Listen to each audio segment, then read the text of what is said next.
Well, howdy, folks, and welcome back to the farm. Welcome back to the long-awaited and long-overdue follow-up to Sorority Security Guard Volume 1.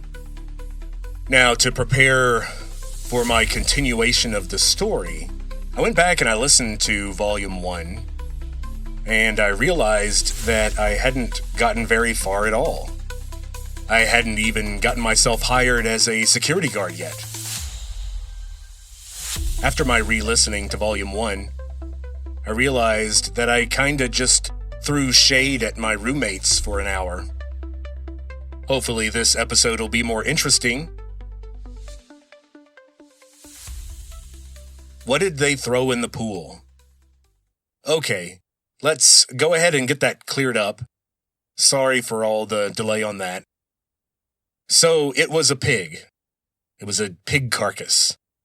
A dead pig that some small group of young men from a particular fraternity climbed over the fence of one particular sorority that was a bit of a distance from campus. I could see why they would be bold about pulling this kind of stunt because there are ways to approach the backyard of this house without being seen by a lot of people, especially in the 90s. And apparently, their plan was to throw the pig carcass into the pool at the beginning of Thanksgiving break. And so when the house opened up again after the holiday, they would have this disgusting raw pig soup in their pool. Now, there were a couple of problems that derailed their planned outcome. It was not just a dead pig that they found somewhere or killed while hunting. They had purchased a full carcass from a butcher, apparently. So the pig had been properly eviscerated. So that caused a problem because it was not going to decompose nearly as aggressively as I imagine they were hoping. Also, the cold weather over the break didn't help. Cold water generally is not the most conducive to decomposition. Then there was, of course, the chlorine in the pool. And with all those factors combined, it was just a gross thing they found in the pool. It didn't sort of ruin their pool and require some sort of extensive cleaning. If I recall, of course, they drained it and cleaned it before returning it to service. So to sum up, it was a group of frat guys, and the animal didn't drown in the pool. It was butchered at some meatpacking plant. And it required a draining and cleaning of the pool, but it wasn't nearly as gross or extensive as they were hoping. Now, why would they do this? The rumor that I heard was that one of the girls who lived in that sorority house had cheated on or otherwise offended one of her boyfriends or friends with benefits or just some guy she was dating. But anyway, so in revenge, these guys thought that they would ruin the pool for an entire sorority, and that would show her. That would make her loyal and rethink her terrible actions. I guess that was their plan. But, I think if they were being honest with themselves, they would just admit that they were enraged by some token of disrespect, and they just wanted to lash out. And I guess I should be happy that no animals were actually killed or drowned during the incident of rage, and I should also be glad that no one was injured, I suppose. And no sort of permanent property damage, like in some of the other cases we'll discuss later on in this episode. And I'll keep soldiering on in this episode, even though you guys maybe can tell that I have a bit of a cold, and I wish I could say that it was from working so hard on my rap song that I wore my voice out. But that's not it. I think I just picked something up from the variety of in-laws and young people and school teachers that were in my house last week and slightly before that for Christmas. And so this means that I'm going to delay the rap song until Volume 3. However, Volume 3 will come out 1 week from today, so I'm committed to go ahead and finish up this story because there are some weird details that people will have to keep in mind from one volume to another, and I don't want to have to keep recapping things because eventually people will figure out, wow, this is kind of boring. This is just kind of one little event happening after another, some of which trigger some sense of nostalgia or humor. But in general, it was just some young guy trying to earn extra money, and it turns out that I learned a lot about the world that was more valuable than the actual little bit of money that I got.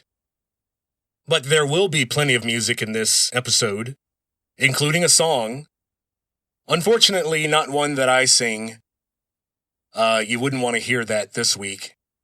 It would be even worse than my normal singing, which you guys will eventually hear.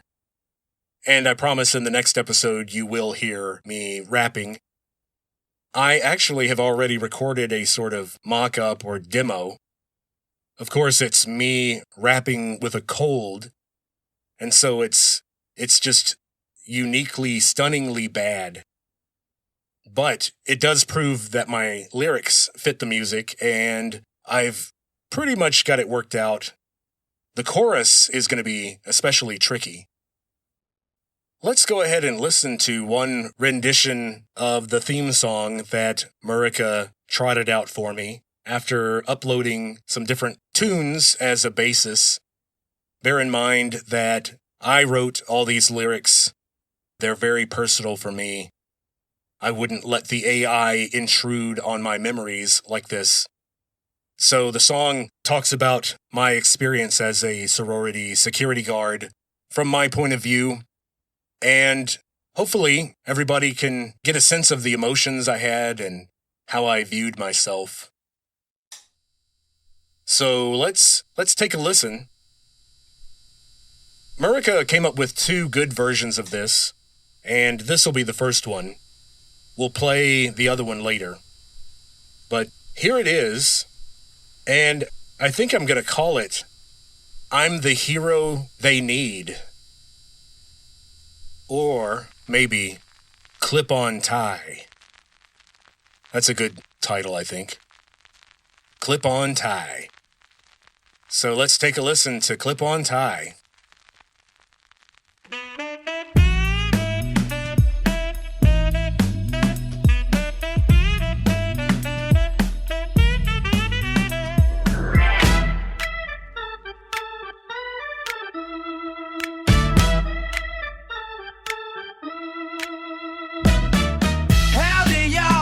Welcome back to the farm. We talking sorority girls, how to keep them from harm. They're like prisons where the new girls cry at night when the air gets dank and drunks start to fight. I know I don't sound like much of a god, but in Texas that license test ain't too hard.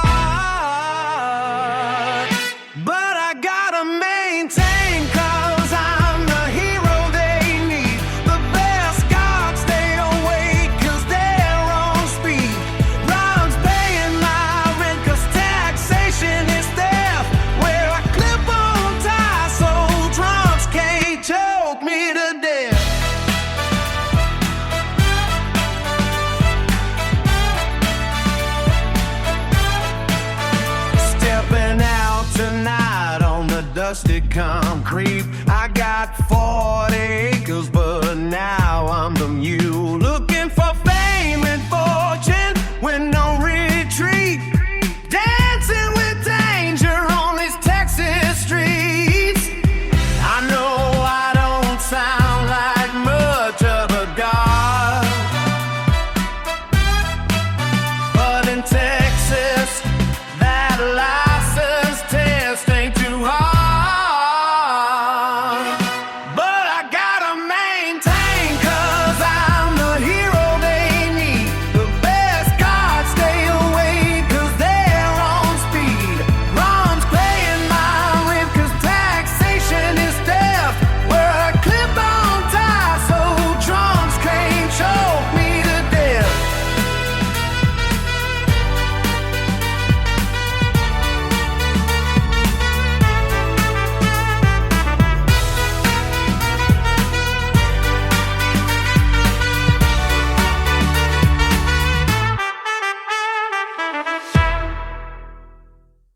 So to go back and recap things a little bit, recall that I started UT in the fall of 1995.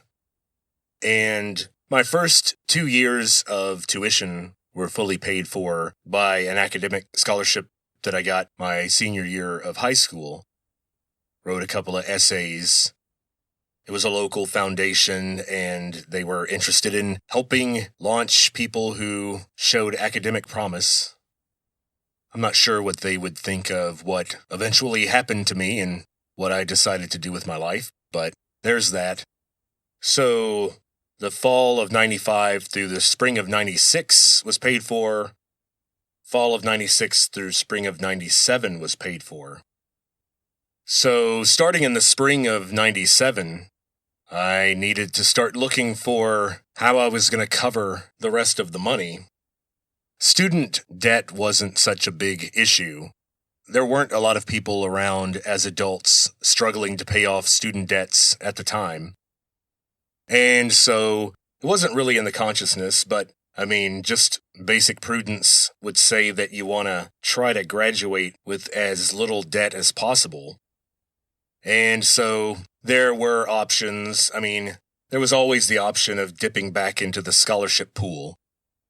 And, this time maybe I could pull out all the stops and start marking down that I have native ancestry.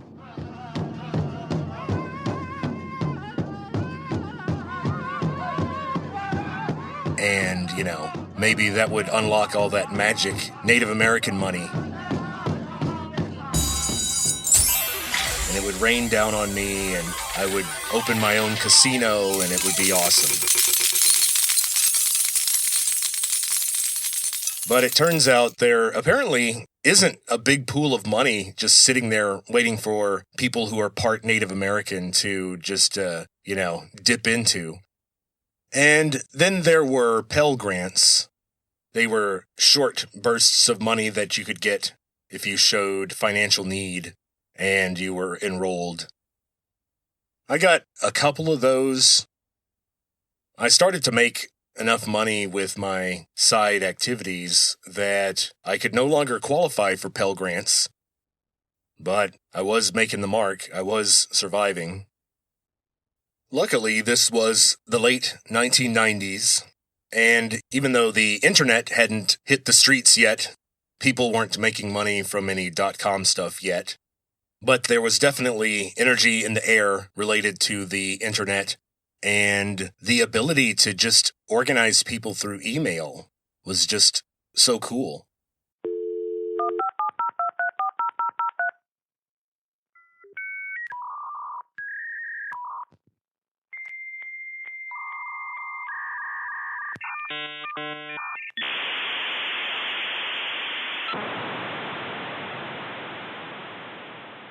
It was so much faster than paper. And when you enrolled at UT, you got your own UT email address. I had never had an email address before.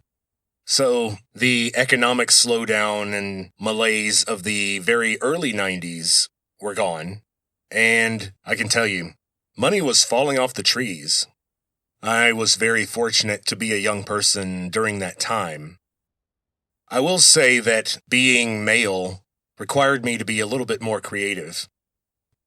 People like to make judgments about what people do when they're young for money, especially when they're older, when they're my age.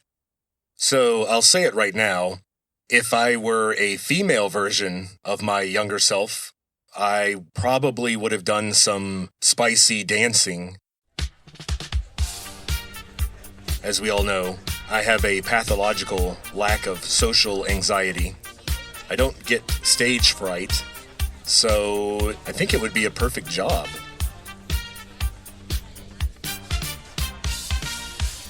I'm not a very good dancer, so the artistic quality of my quote-unquote dancing wouldn't be at the highest level. But I'd get the job done. I'm a workhorse. As we've said before, I'm a people pleaser.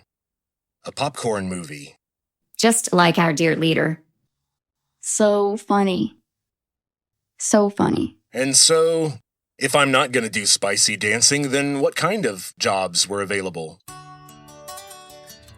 Well, it was an exuberant time. Communism was over, apparently. The Soviet Union was a decaying heap, relegated to the ash pile of history. The Cold War was over. We would never have to worry about Russia or problems in Eastern Europe again, luckily. And capitalism would rule supreme forever. There would be endless expansion. Our population would explode. Everybody's having 3 and 4 kids. And places like Chicago and Detroit would become these shining, gleaming megacities full of financial activity and wealth, with a negative 225% unemployment rate, meaning everybody's got at least 2 jobs because there's just so much work for everybody. At the time, we thought that by, say, 2025, we would have to write down salaries using scientific notation. For example, how much did you make last year? Oh, 2.35 times 10 to the 9th. Or 6.827 times 10 to the 14th. That would be my net worth. Or maybe just my income for a month, if it were a good month. But that's how we thought at the time. Everything was going to be awesome forever. The internet was going to save the world. The information superhighway would bring people together. It would be revolutionary for media and politics. Everybody would get a say. Everybody would have the right information. It would be a utopia.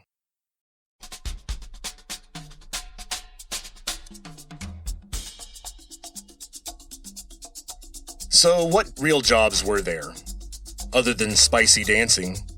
Well, you could do tutoring for certain organizations if you could pass a competency test and a background check, stuff like that. There was office work, administrative work you could do in campus offices or even for state agencies who needed to process a whole bunch of applications of some kind, things like that. Then you could move furniture. People bought stuff back then. You could hand out flyers, because once again, there was a chance back then that somebody might see something on the flyer they wanted to buy or something they wanted to participate in. But now everybody's too tired.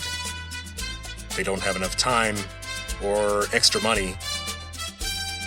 Or they just are shut-ins who never really want to leave the house. So that's not something you see much anymore. Then there was retail work, because Amazon wasn't a thing. If you needed shoes or a book, you had to leave the house. So working at Barnes & Noble was a good destination for a 20-year-old. Also working at, say, Foley's or Macy's, folding shirts. That wasn't a terrible fate, so those were all considered. And, of course, getting a job back then was really just a matter of looking through the back of newspapers. And the Austin Chronicle was a good resource. And also the Daily Texan, the student newspaper, had a good classifieds section. I did just what you always see in the movies. I took a red pen and circled the jobs that seemed interesting. Then you call, find out more details about how to apply. It was almost always going there and filling out some kind of paperwork and talking to somebody. everything was face-to-face. So, of course, that gave someone like me an advantage because I have a firm handshake. Even at 20 years old, once again, no social anxiety. So, getting out there and shaking hands and talking to strangers was not a problem for me. But we're talking about Vincent here. This is me, the guy that you know and love, despite certain qualities. And if you know me, you know that this wasn't going to be a simple thing. I couldn't just get a normal job and make a little bit of money like a normal person. So, there were a couple of classified ads that caught my eye. They stood out from the others. And one of them was working for this place on the drag on Guadalupe, right across the street from campus. So it was just a short walk from my dorm. And it was this place called the Church of Scientology. So at this point, I had decided that I was going to apply to Zimco, but Zimco required an in-person interview, and the office was way up north, off campus, at some weird office park, and so it was going to take some extra doing for me to get up there. But my thought was, I had heard that Zimco guarded properties on West Campus, which couldn't be that hard. It's not like trying to guard 6th Street. I thought, some frat party problems, some noise complaints, some car break-ins, and that should be about it. And the Church of Scientology was right on the way to West Campus. I would have to actually walk right past it to get to the properties where I would work for Zimco. So I thought, if I get a job at the church, then I could easily try to work both jobs. The job seemed to involve basically just greeting people when they came into the church, and the church was basically just a bookstore, and I thought that would be easy. I had already read a lot of Dianetics, which is the main book of Scientology. It's the book they start you out with, and it has a lot of the basic definitions. There is nothing in there about the mighty Lord Xenu. You don't get that yet. Hearing this, you might think two things. Number one, you might think, well, Vincent, didn't you know at the time that there were a lot of concerns and stories about Scientology and how it might be a very aggressive, mind-controlling cult? I had heard the rumors that it was a cult, and that it had a very rigid, top-down hierarchy, and there was a lot of discipline, and they even had their own prisons where people could be kept for years for ecclesiastical infractions. Well, when I heard this, I thought to myself, sounds great. Anyone who knows me knows that mind-altering cults that require absolute submission are my bread and butter. I got no problem with that. The only question was, how much money do you make? Now, the second thing that you might be thinking is, what does this have to do with Zimco? I mean, sure, it's interesting that you applied for the Church of Scientology before applying to be a security guard, but isn't this Sorority Security Guard Volume 2? Shouldn't we move on to the job interview with Zimco? Don't you want to meet Ron? Well, this actually does have a lot to do with the rest of the story. The Church of Scientology is going to come back repeatedly, and it's going to play a major part in the ending of Zimco. So, just bear with me. This is not just a regular Church of Scientology. Think of this as Chekhov's Church of Scientology. I wouldn't put it in the story if it doesn't come back to pay off. And so, yes, it does come back repeatedly and with dramatic and hopefully humorous effects. Because bear in mind, it turns out I wasn't the only potential Zimco guard who had that idea. That, I could sell books for Scientology, and then I could guard properties in West Campus for Ron overnight. That might work out to be a nice chunk of change for me. So I had that bright idea. And on the day of my interview, I put on my best polo shirt and my best 1990s dad jeans. You know, the kind that were acid washed and had a waistline that was way too high.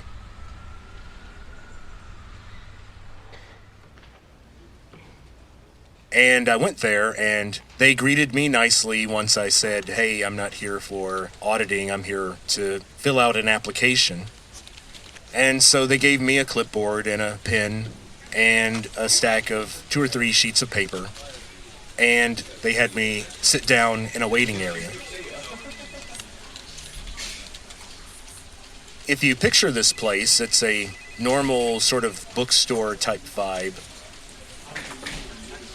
Glass front. You can see what's going on inside, and when you walk in, there are big displays, including that big cardboard stand-up display with a big exploding volcano. And that was to promote Dianetics, of course. And there were big stacks of L. Ron Hubbard books everywhere. The application, if I recall, didn't have any bizarre questions on it. There may have been a question about my psychiatric state that I thought was a little extreme. They were asking if I had ever received any psychiatric treatment or was I on any psychotropic drugs of any kind. And of course, other than tons of caffeine and occasional alcohol, I was just fine. So I went up to the front area and I gave the clipboard back to the person. And they said thank you and invited me to have a seat and someone would be with me shortly. And I sat down, and a few minutes later, these 2 people come out from a back room, and one of them says, Well, hello, Mr. Lecornu. Would you follow us, please? Let's go back to the back and talk a little bit. I thought, sure. I figured, okay, well, they've got an office in the back. That makes sense. And that's where the big boss is, and I'll talk to them for a little bit, and I'll charm them, and I'll get the job. So I said sure, and I followed them through that back door they just emerged from. But the doors led to this dim, dark hallway. And they started walking down the hallway, and I started following them, and it was getting sort of darker and more claustrophobic. And I was very eagerly searching for that beam of light that would be coming from the big boss's office at the end of this dark hallway to justify why we were walking down there. But all I could see were these strangely formal-looking wooden double doors. And while the front of the building didn't look like a church, it looked like a Barnes & Noble. These doors looked a lot like the doors to a church.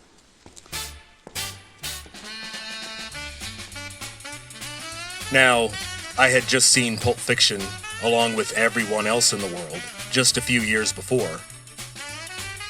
And I think we can all agree that one thing we all learned from that movie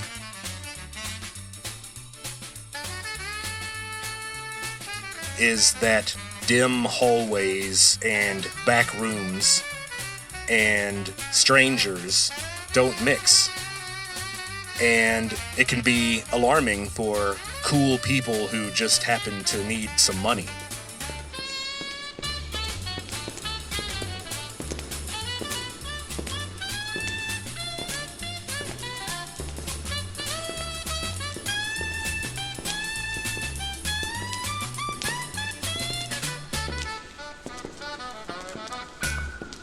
So we get to the end of the hallway.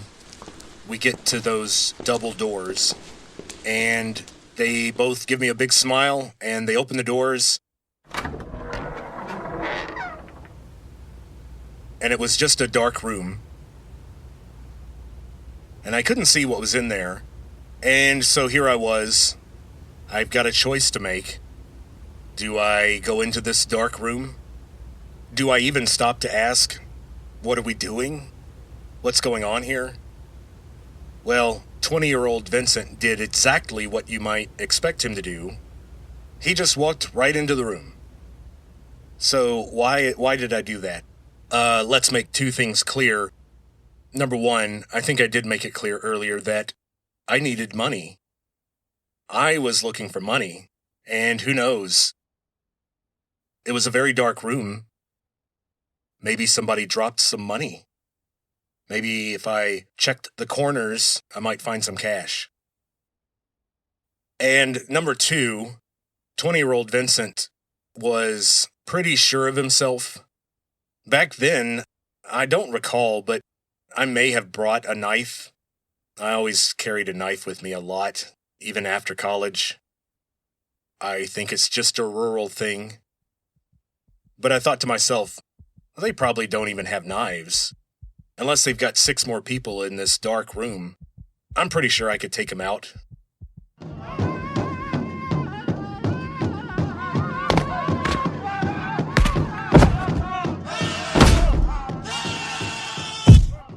I mean, they work at a bookstore. It does not take that much torque to break someone's neck. So, I go inside, and as my eyes adjust, I can see that it's a little private theater. It's like a little miniature movie theater. And they told me that I needed to watch a movie before we could go any further. And I didn't ask them how long it would be because I figured, well, it's got to be just a few minutes long. It couldn't be more than 10 minutes long. Plus, they had these nice, comfortable leather seats. And in 1997, there weren't a lot of fancy or very comfortable theater chairs. So I'm thinking, I like their style. And as they close the door, and the movie starts, I start to think to myself, this isn't so bad. I'll sit here for 10 minutes max. Then I'll finally get to talk to them. I'll charm them, and I'll get the job. So I'm going to go ahead and give you the courtesy that I did not receive from my interviewers, and let you know right now, this movie wasn't 5 minutes long. It wasn't 10 minutes long. It wasn't 20 minutes long. It wasn't 40 minutes long. It was 45 minutes. And I actually found on YouTube a kind of unofficial leaked version of this movie that someone recorded apparently in the 2010s using their cell phone. They didn't have to worry about me recording anything with my cell phone in 1997. But I checked, and yes, it's 45 minutes long. And it was kind of cool to recall the stuff that I saw. It's a very peculiar film. There was no doubt that it was the same one. Once you've seen it, you're not gonna mistake it for anything else. So, unfortunately, guys, we're going to have to talk just a little bit about what was in the movie, because you probably would never have suspected this, but understanding Scientology is going to be critical to understanding my experience as a sorority security guard on West Campus. Life is strange. It presents unusual intersections to you, and it's up to you how you deal with those. So, how did the movie start? Well, the first thing you see is an asteroid field in space, kind of like from that scene in The Empire Strikes Back. And you hear a very proper, middle-aged male announcer say, "Welcome to a Scientology information film." And eventually, as you pass through this treacherous asteroid field, you eventually reach the planet Earth, and you're taken on a virtual tour across the Earth, being shown various photos of real estate that the church is particularly proud of. For example, their founding church in Washington, D.C., or their International Ecclesiastic Management Center in Florida. As we zoom back out to the globe and it begins to spin, you can see that all the little locations in the world where the Dianetics book is being sold are represented as little points of light on a dark world. These little churches of Scientology all over the world are bursting with hope and enlightenment. Then they actually did get into a little bit of what Scientology means and what Scientologists believe. They talk about how scientific materialism has not proven that gods or spirits don't exist. That's true. They talk about how religion is extremely old and materialism is new. That's also true. They talk about the failures of materialism and how people are still searching for particular answers for their lives, and they don't seem to be getting significantly happier. And they're right about that too. So, they're 3-0. Good job. Then they ask, is Scientology a religion? Well, then they pelt you with quotes from 65 court cases from across the United States, but also in Canada and in Europe. And all of these quotes are from judges talking about their decision and why they have affirmed that Scientology is indeed a religion, and it should be tax exempt. So they move on from these court cases to talk about how L. Ron Hubbard has never claimed to be a god. He has always claimed to just be a particularly wise and capable man, just like the Buddha himself. They added that, not me. Then they talk about what's the difference between Dianetics and Scientology. They talk about how Dianetics is part of Scientology, and that Dianetics studies specifically, and I quote, what the soul is doing to the body, end quote. And then Scientology covers the broader umbrella of, quote, the study and handling of the spirit in relation to itself, universes, and other life. Then we take a tour of the L. Ron Hubbard Museum. We see walls that are papered over with the covers of magazines that he was once published in. He wrote a lot of short stories, if you're wondering, in all sorts of genres, mysteries. But of course, he loved science fiction the most. And then they talked about another thing that I was raising my eyebrows about, but later I found out to be absolutely true once again. In this movie, they talk about how the CIA attacked L. Ron Hubbard, and how the success of Dianetics unfortunately caught the attention of the intelligence community because they didn't like how Dianetics could be used so effectively to counteract mind control tactics.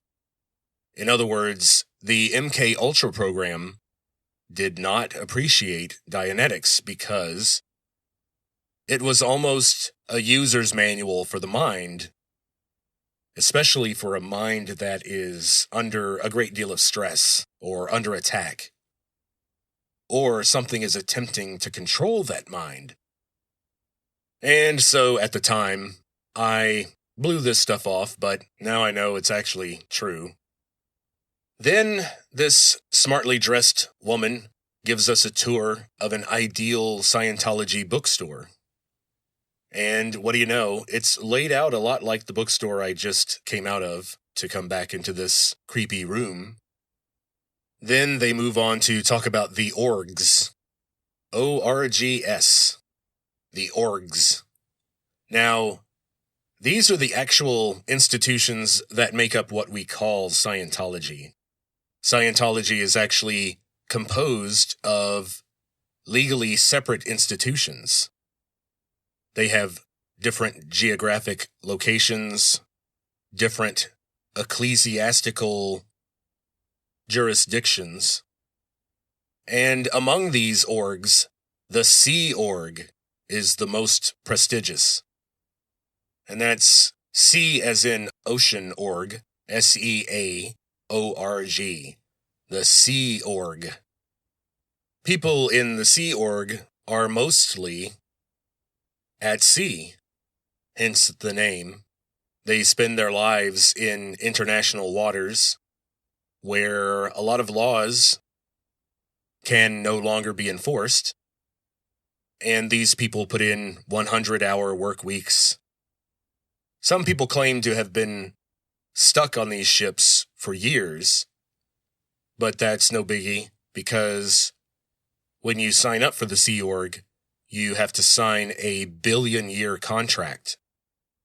You have to sign a billion-year contract because in Scientology, reincarnation is a very real thing, and you can make commitments for what your soul is going to do in the next body.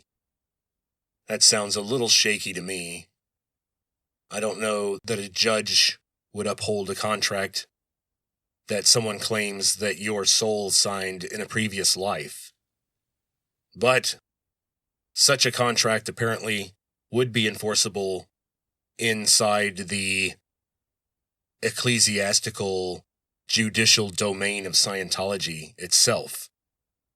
Now, even though L. Ron Hubbard died, each organization, on all of their properties, they still maintain an office, a special office that no one can use except L. Ron Hubbard. Even though L. Ron Hubbard died, I believe, in the 1980s. And so these empty offices are called the Office for Ron. And so every org facility has an Office for Ron that they maintain. They keep it ready as though the L. Ron was going to walk back into the office at any time now to resume his work. They say that they maintain these offices for Ron as a symbol that they will seek to stay, quote, on source, end quote, which is a Scientology term that means true to the writing and the ideals of L. Ron Hubbard. And while these people are talking in the movie, you can see some images in the background and some signage in this ideal bookstore. One of these big signs is a cardboard display of a schematic drawing of a bridge, and the title of the diagram is The Bridge to Total Freedom. And apparently this is what Scientology is trying to offer to mankind. And I find out that these bookstores, as I've been calling them, are not just mere bookstores. They are religious technology centers. So I was in a full-blown Center for Religious Technology. I was beginning to wonder whether they were right. Maybe mankind has never had a better friend than L. Ron Hubbard. They also had the nerve to actually mention indirectly, their secret prisons. They mention these institutions that are available for the, quote, ecclesiastical redress of wrongs, end quote. And they mention that, quote, civil authority cannot interfere in church disputes, end quote. So if you have a problem in Scientology, bear in mind there is a Scientology justice system available to you to help you resolve it. The penultimate part of the movie explained auditing.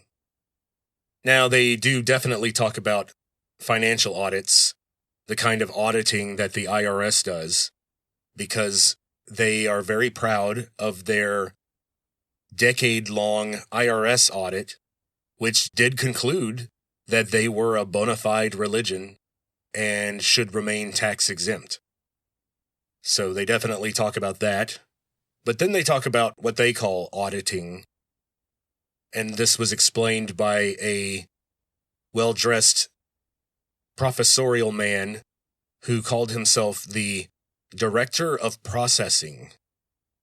And this Director of Processing showed us graphs and numbers that prove that auditing increases IQ and remediates personality problems.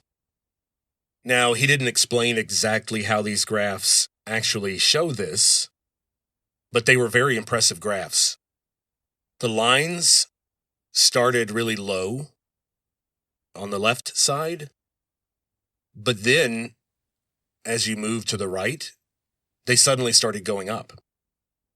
Way up. And there was like this peak all the way on the right, where the line goes all the way up to the top right corner. You can't argue with that. That's just science.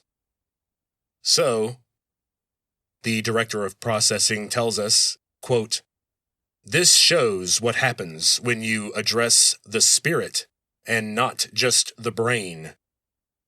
And he goes on to say that psychology is injuring man's future, partly because they focus on, quote, drugging and punishing people, end quote.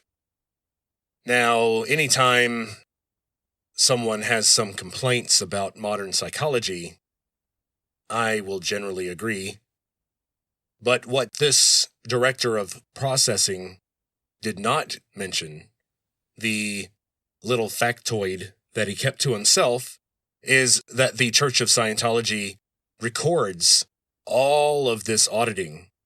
And, of course, part of the auditing process is getting into super personal stuff, and you're being asked about your feelings, about all kinds of stuff in your past, especially your sexuality or any criminal activity you've committed.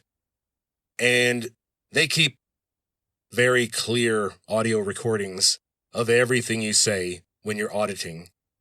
And of course, if you're a celebrity of some kind, they are even more careful about keeping the recordings. And apparently, people high up in the church were well aware of some of the sensitive things that some of the celebrities that are prominent in the church have admitted to during their auditing. And we'll hear about some of those celebrities in a little bit. So in the last part of the movie, we get like 24 testimonials, a few sentences each, but it adds up.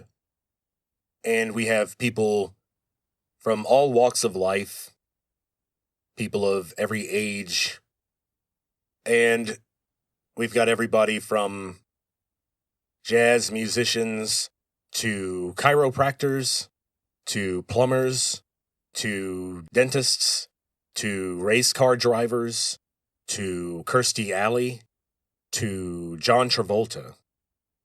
I was a little disappointed that I didn't see Tom Cruise anywhere, but trust me, he's in some other leaked videos, and maybe we'll talk about that someday. Maybe I'll recreate that with AI, and I'll play the role of Tom Cruise. They end all these testimonials with this pretty cool slogan. They say, "Scientology makes work fun!" Exclamation point. And then, of course, I can hear the music starting to rise in the background. And that tells me that I'm about to hear a call to action. And so this voice, the narrator, the well-dressed man, the well-dressed middle-aged man, steps into the light, and he says, "A genius rises, and man takes another new step into a new life." Now, of course, when he said that, I thought, is he talking about me? Oh, wait, no, they're talking about L. Ron Hubbard.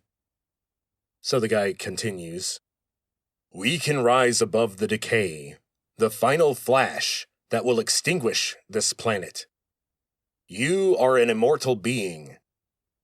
You are at the threshold of your next trillion years. Where will you spend it? Shivering in agonizing darkness? Or triumphant in the light?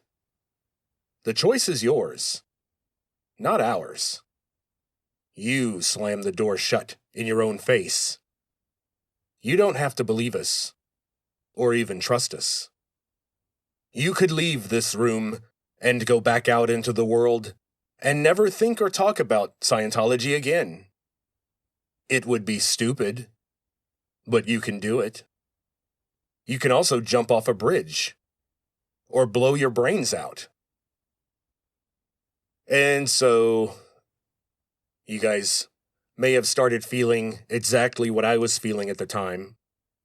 Just kind of annoyed because, I'm willing to listen to you guys and read your books and work for you.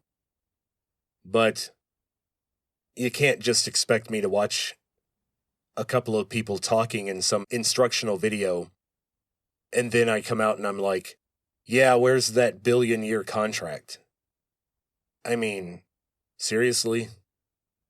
So the projector stops, the lights go up, those double doors open, and the two faces are there again, and they ask me, "So, what did you think?"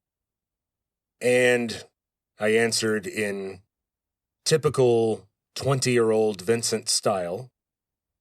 I asked, "You don't actually have to believe any of this stuff to work here, do you?" Their faces changed. They didn't even answer me. They just escorted me out, and they told me that I'd be hearing from them, but I never did.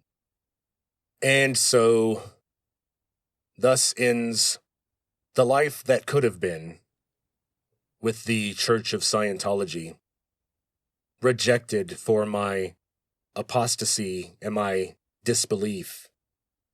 Again, an outcast infidel. Now, I want to remind people again that it turns out there were two other young men who ended up working for Zimco, but who apparently did believe what was in the movie because they did get a job at the Church of Scientology, and I would run into them later, and we'll talk about that. Now, before we move on to the outro, before we end this episode, let's listen to the second rendition of Clip-On Tie that Murica prepared for me.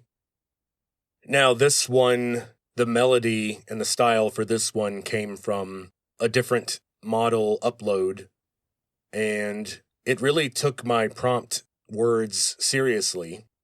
I used the word rockabilly, and it really took it and ran. I mean, at the beginning, there's some Primus-type elements, and then it turns into Primus meets Randy Travis or something like that.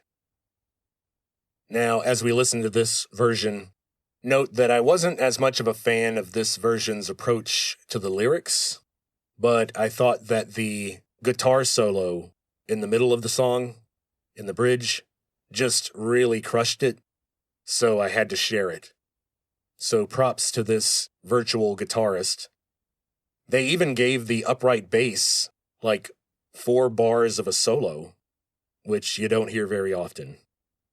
So let's take a listen to the next version of Clip-On Tie. Here we go.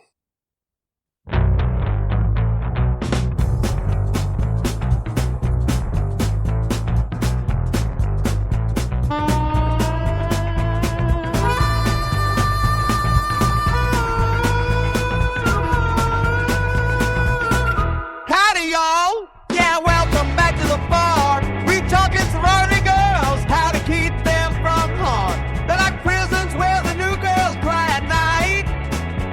When the air gets dank and drums start to bite. I know I don't sound like much of a guard, but in Texas, that license test ain't too hard. But I gotta maintain, cause I'm the hero they need. The best guards stay awake, cause they're on speed. Ron's paying my rent, cause taxation is theft. Wear a clip-on tie so drunks can't choke me to death.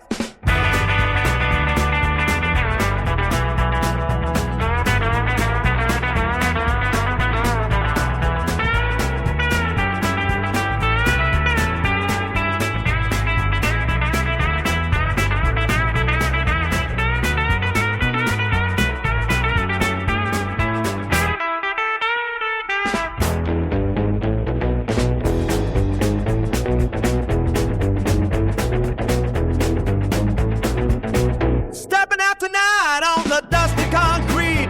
I got 40 acres, but now I'm the mule. Looking for fame and fortune with no retreat. Dancing with danger on these Texas streets. I know I don't sound like much of a guard, but in Texas, that license test ain't too hard.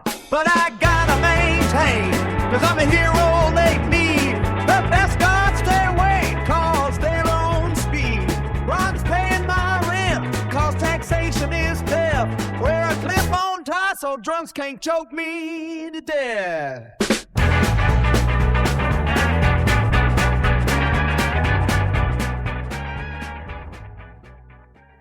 Okay, well, that was interesting.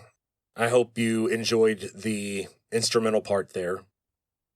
And I promise that Volume 3 will include a rap song that I rap on with my own actual voice. And I also promise that Volume 3 will start with my interview for Zimco.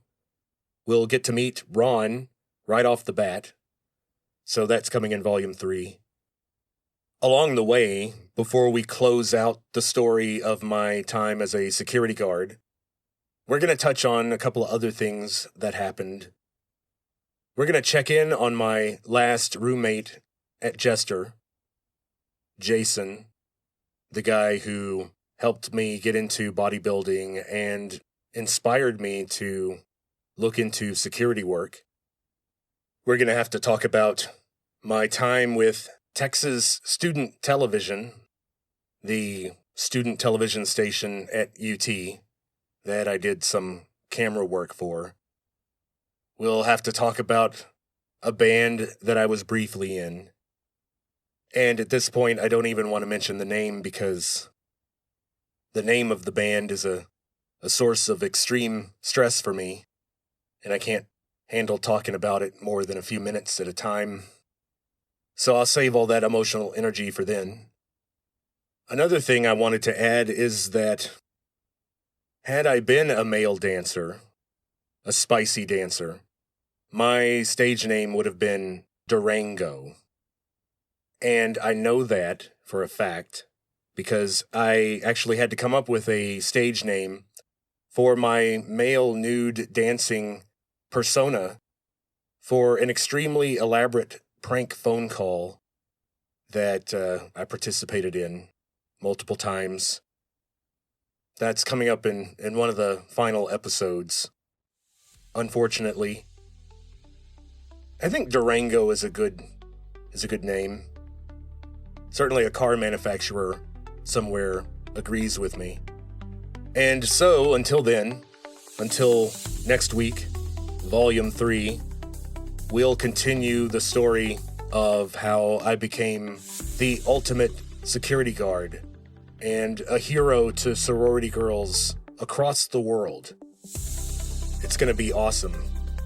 Probably the most compelling and dramatic and interesting story ever told by any human ever.